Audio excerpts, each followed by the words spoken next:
Hello guys, back to come my new video. তো আজকে আমি স্কেল নিয়েছি, কিছু মাপ দিয়ে রেখা দিয়ে নকশা আঁকবো। তো তোমরা জানো যে আসলে নকশা বিভিন্ন ধরনের হয়। তো আমি আজকে ভাবছি যে রেখা করে নিব, মানে অর্থাৎ একটা বক্স করে নিব। হ্যাঁ, আমি মাপ দিয়ে একটা করতেছি। এটা প্রায় 6 থেকে 7 বা 6 এরকম টাইপের একটা মাপ রেখেছি। ওর মধ্যে আমি প্রথমে রেখা দিয়ে নকশাগুলো আঁকবো। তো দেখতে পাচ্ছ আমি রেখা দিয়েই নকশাগুলো করছি। হুম, তোমরা জানো এটা আসলে কি রেখা। তো দেখো আমি কিন্তু রেখা দিয়ে করার পর ভাবলাম যে পেন্সিল দিয়ে করলে ইন্ডিকেট করে নিলে তাহলে একটু ভালো হবে। কারণটা হচ্ছে যে প্রথমে পেন্সিল দিয়ে করলে একটু সুবিধা হয়। হ্যাঁ, তো আমি কিন্তু পেন্সিল দিয়ে করে নিচ্ছি, তোমরাও পারলে পেন্সিল দিয়ে করে নিবে, তাহলে ভালো হবে।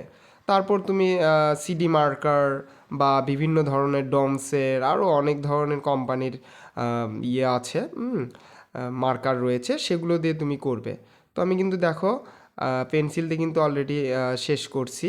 হুম, তো এখন কিছু কিছু জায়গা ঠিকভাবে ড্রয়িং করে নিবে, তাহলে তোমাদের জন্য সুবিধা বেশি হবে। তো দেখো আমি এখন কিন্তু মার্কার দিয়ে প্রথমে আউটলাইনগুলো করতেছি। তোমাদের আজকে আমি দুইটা কালারে দেখাবো, ব্ল্যাক অ্যান্ড রেডে আমি এই নকশাটা করব। হুম, দুইটা রেখাতে আমি করব।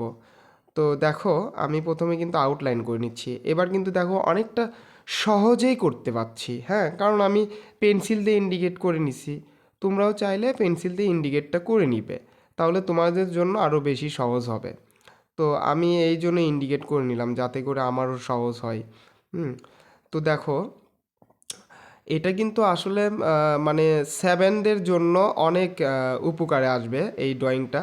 কারণ ওদের এরকম রেখা দ্বারা নকশা, হ্যাঁ, করতে পারবে। যেমন বিভিন্ন ধরনের হতে পারে, ফুল, লতা পাতা, হ্যাঁ, মাছ দ্বারা নকশা, হ্যাঁ, এইরকম টাইপের বিভিন্ন ধরনের হতে পারে।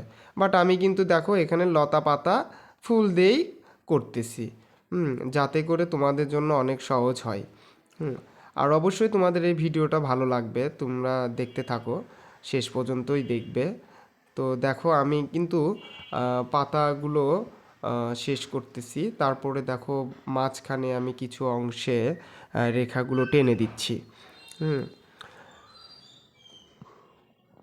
সাইডের রেখাগুলো অনেক সফটনেস থাকতে হবে।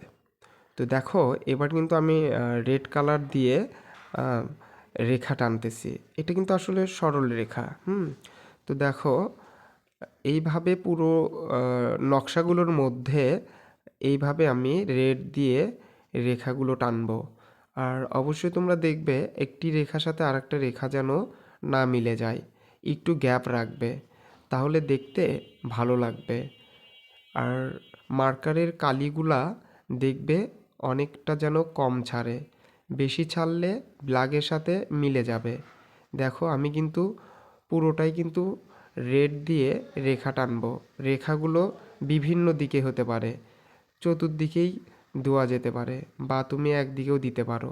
দেখো আমি কিন্তু তোমাকে এটা দেখাচ্ছি। দেখো এবার দেখো আমি কিন্তু অপোজিটেরগুলো করতেছি, মানে অন্য দিকে করতেছি, এই দিকেও করব ওই দিকেও করব, ডান পাশ বাম পাশ সব দিকে তুমি করা যাবে, তুমিও চাইলে করে নিতে পারো। দেখো আমি অলরেডি কিন্তু অনেকটা রেডের কাজ শেষ করেছি। আমি ভাবছিলাম দুইটা কালার দিব, সো দুইটা কালারে ভালো লাগতেছে না, তুমি চাইলে বিভিন্ন কালার দিতে পারো, বাট আমি তিনটা কালার ইউজ করলাম। দেখো আমি কিন্তু এবার অরেঞ্জ কালারটা কিন্তু অ্যাড করলাম। অরেঞ্জের সাথে কিন্তু রেড কম্পোজিশনটা কিন্তু খুব ভালো যাচ্ছে। তুমি চাইলে কিন্তু তুমি তোমার মতন করে কম্পোজিশন করে নিতে পারো। তো দেখো তোমাদের এই ভিডিওটা অবশ্যই ভালো লাগবে। আর তোমরা অবশ্যই ভিডিওটা দেখে বুঝতে পারতেছো তোমাদের খুব সহজেই ড্রয়িংটা করে তোমরা এইভাবে রেখা দ্বারা করতে পারবে। তো তোমাদের ভিডিওটা ভালো লাগলে অবশ্যই রয় আর্ট স্টুডিওর সাথে থাকবে, লাইক শেয়ার কমেন্ট করবে। আর যারা নতুন আছো এক্ষুনি একটি লাইক শেয়ার কমেন্ট করে দিতে পারো, তাহলে তুমি ভালো ভালো ভিডিওগুলো পরবর্তীতে দেখতে পারবে। তো এরই মধ্যে আরও নতুন নতুন ভিডিও আসবে। তো তোমরা দেখতে থাকো, ভালো থাকো। ধন্যবাদ সবাইকে।